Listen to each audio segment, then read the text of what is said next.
জামালপুরের রামরামপুর সীমান্তে শূন্যরেখায় থাকা ব্যক্তিকে বকশীগঞ্জ থানায় সোপর্দ করেছে BGB.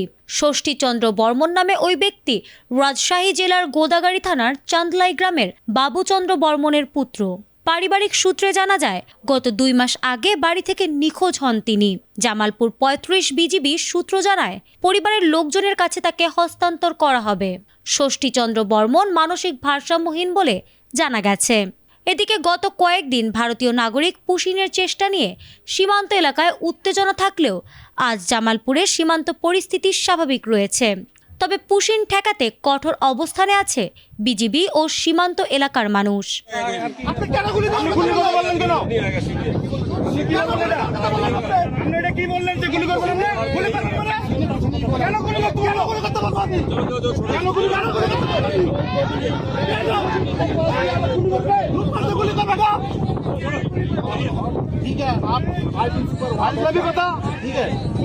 Desk report, ATN Bangla.